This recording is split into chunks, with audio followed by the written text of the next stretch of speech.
Hey guys, Average Joe here, and I am back to talk about Fat Gripz. Not specifically the brand Fat Gripz with a Z, however we will talk about these as well, but the product category Fat Gripz with an S. And they're made by many manufacturers in different kinds of rubbers, silicone, and they're made in many diameters. Here is a 2-inch from Shark, a 2 1/4 inch from 𝗔𝗩𝗡𝗓, and a 2 3/4 inch Extreme from the brand Fat Gripz. And we'll take a look at how these fit the OEM SelectTech handles as well as my handles. But before I get into that, I want to talk a little bit about the use of Fat Gripz for your workouts. I'm not going to go into the science in terms of whether or not you should use these things. What I've discovered over the last couple of years is that there is no real definitive peer-reviewed studies that basically say yes, these things absolutely help with muscle activation. There are studies that say that they do activate more muscles. There are studies that say they don't statistically significantly do anything to activate more muscles. So it really depends on what you're reading for your source. So I'm not going to get into that. That's sort of like telling you, eggs are good for you, eggs are bad for you. I'm just going to talk about eggs. And in this case, what I've done is I've picked up 3 different brands, 3 different sizes, and we'll take a look at how each of these fits. And right now, I want to talk about grip strength as it relates to the diameter of a grip. So when you look at different grips, for example, this is a 30 millimeter grip from one of my 552 Series 2 stainless steel knurled grips. And if you look at that grip, you can kind of see how far my particular hand size folds around on that grip. If you look at a approximately 36 millimeter OEM 1090 SelectTech grip, you can kind of see how far my hand folds around that. And as you go up in grip size, 2-inch, significantly different, 2 1/4 inch, and 2 3/4 inch, that your grip is further and further opened as you're holding on to these really large grips. And that actually affects your grip strength, your current grip strength, when it comes to being able to hold and control your dumbbells. And there have been studies for years. This is pretty well known now. They use it in developing tennis rackets, in developing power tools. They have looked at the diameter of a handle versus your grip strength for women and men. And they've also looked at the ratio of the handle diameter to your hand length. The hand length being from your palm out to the tip of your index finger. And what they found is that as the grips get too small for you or too large for you, your grip strength goes down considerably. So there is an ideal range in which you have your maximum grip strength. Now, yes, these things may activate more muscles. We don't know. I don't know, haven't looked in detail at the science behind it. But what we do know is that the larger and larger you go on your grip, you're actually now dramatically reducing your grip strength and your ability to hold and control your dumbbells. So that's a really important consideration for your safety. If you have massive hands, let's say, you're a basketball player and your distance from here to here is huge. This might feel like nothing to you. Your fingers might come around and almost touch. But for the average person, this is a considerable grip size. So please keep that in mind. One of the rules of thumb is approximately 20% of the distance from here to here. And you don't have to be exact. you're measuring approximately from in here out to the tip of your index finger. And in my case, that came out to 157 millimeters. And then if you look at the different studies, they'll say 16%, 18%, 19%.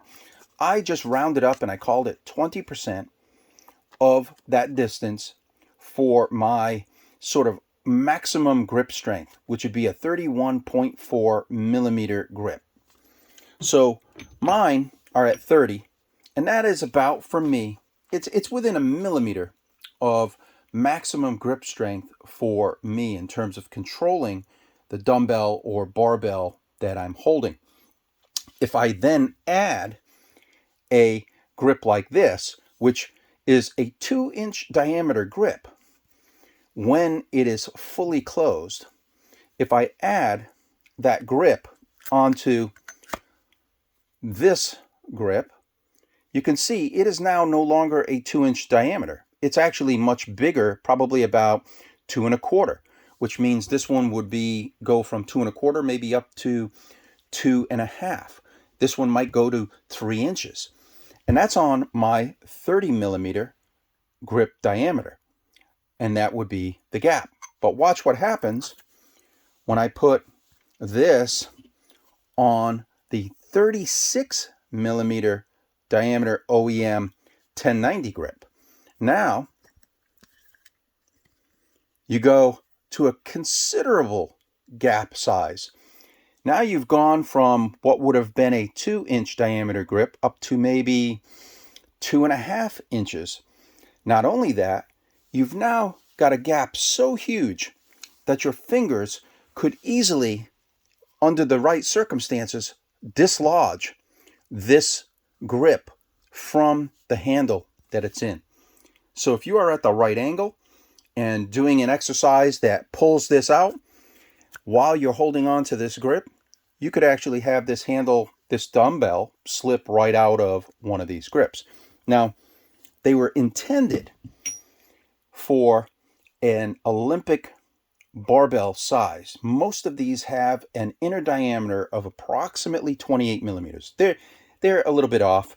Some are 27, some are 29, but they're all supposed to be about 28 millimeters in here. Now, to put that in perspective, this is approximately a 28 millimeter diameter. So this is about the same diameter as an Olympic barbell. And if we put that in here, you can now see that is about where this would actually be under normal use on an Olympic barbell, with, relatively small gap in there, and something that is, in terms of my maximum grip strength, closer to my ability, max grip, and my ability to control and hold this dumbbell. But as I go up and up in the grip size of the OEM grip that I'm putting this on, I'm going further and further away from my ability to control that and hold that dumbbell. Now, let me take a look. I'm going to clear this out, and we're going to use an actual OEM dumbbell. This is a partially stock 1090 SelectTech dumbbell. And let's put the different grips on here so that I can show you how these look and how I'm able to hold them on this OEM handle. So we'll put these two aside for the moment. This is the 2-inch shark grip. And the easiest way, by the way, to put these things on and off of a dumbbell is to come in from the top, open them up with your hands, and put them around like that. Once you've done that, you can flip this around and you can kind of see that huge gap I was talking about. This is why I'm telling you that in a case like this, that is not cool. And if you're not careful, you might really lose control of your dumbbell. So be very careful about this. One of the things that I'm going to try to do over the next few weeks is see if I can modify one of these grips to increase the size of the inner diameter. By doing that, I will decrease the size of the gap when I put it on a large grip. So for example, going back to this barbell example of 28 millimeters, if the 28 millimeter fits like this, and I want to remove that gap, I want this to fit more like this, then one of the things that I can do is modify the inner diameter of this Fat Grip. And one of the ways to accomplish that is with a coping saw, and actually, putting your coping saw into your Fat Grip and then cutting around the interior of the Fat Grip to whatever uniform depth to increase the inside diameter of the grip. And I'm going to experiment with that to see what happens, what kind of performance I get out of these grips when I modify them in that way. But I have to be careful with it, because as you can see here with this one, this is that Shark 2-inch, the 𝗔𝗡𝗙𝗢 2¼ inch, and the 2 3/4 inch Extreme from Fat Gripz. You can see there's more material, there's more meat here for me to cut away than on some of these thinner ones. So if I cut away too much on this one, it's basically going to be a thin sheet of rubber trying to go around this grip. So I need to be a little bit careful with that, but I will experiment with it and see what happens. But anyway, so we took a look at this one. Now let's take a look at a 2 1/4 inch 𝗔𝗡𝗙. Now remember, when I go around this 36 millimeter, it's going to stretch this open so much that this is no longer going to be 2 1/4 inches. It's probably going to be more like 2½ or greater than 2½. So we come in from the top, separate, go like that, and once again, you can kind of see how huge the gap is on this OEM handle. The other thing, by the way, is you can see the difference in length. So in this case, we have a handle that is contoured here and tapers, it flares out at the ends. This grip is short enough that it doesn't touch the tapers. It's only on the center of the handle, which means that it's in full contact here. Even though there's this huge gap, which is still not a good thing, it is in full contact with the rest of the grip. However, because this is longer than the other one, it barely fits in between these two ends, and it has a flat end here, which means it is not going to be able to get up over this taper without a gap. So let's put this back on and take a look. So you can see that this thing loses contact on its two ends. It does still have the contact in here, and it has a little bit of contact right there.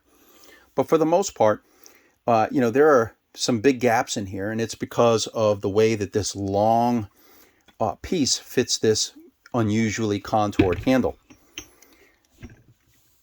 With the Fat Gripz, one of the actual brand Fat Gripz, one of the benefits of this taper that I've noticed is that it bypasses the tapers that appear on the ends of a lot of dumbbells. And this is, by the way, is a beast of a grip. But separate the grip, put it down on the handle, and this is almost comically sized. As you can see, this, I would not want to work out with a 90-pound dumbbell with this on it. I think that you're really pushing the limits of relying on your remaining grip strength to be able to control this. If your hands are massive, that's okay. This grip might be fine for you if you have a very long hand here. But the more average sized or smaller your hands are, a grip like this, you're barely going to be able to control this dumbbell safely. And when we flip it over, you can kind of see what I was talking about here. So this is in full contact, just like the smaller grip, right? But at the ends, they were very smart about tapering the, putting kind of a concavity in here so that it bypasses the the tapered portion at the ends of a grip like these. Now, let's take a look at the grip on my handles. One moment here. So we'll take a look at this one. And now we can see much smaller. It's about a finger's width gap. Not perfect. I wish this was closed entirely. And when I modify it, maybe I can get it to close most of the way. But this is a lot better than having, you know, a gap like that on the handle. And that's because this is a 30mm diameter handle. Here it is with the 2 1/4 𝗔𝗡𝗙𝗢. And once again, you can see what happens because the 𝗔𝗡𝗙 doesn't have the taper, the concavity. It's not in contact here or here. And finally, the beast of a Fat Grip. You can see how nice and tiny this gap is now. And it's partly due to the fact that they taper that end and it passes over the tapers on my grips rather than fitting like the 𝗔𝗡𝗙. So you can see, you know, getting them on and off, it's not too bad. Stretch them out, slip it on, grab it again from the top, stretch it open, pull them off. And finally, oh, let me show you also the fit on the 552 Series 2. So you can see we're going to take a standard handle here.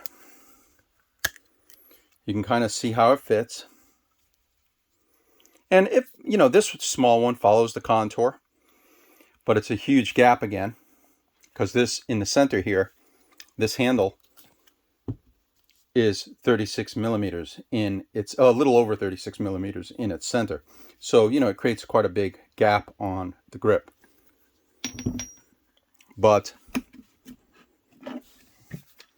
this one is, once again, about a finger's width on the 552 Series 2 average Joe knurled grip. This is comical. This is so massive, it makes this dumbbell look incredibly tiny. But, you know, again, unless you have really big hands or an amazingly strong grip, you're going to be at the extreme of your grip strength. And, you know, you're potentially going to be creating a dangerous situation for yourself. I don't think that that's really worth it.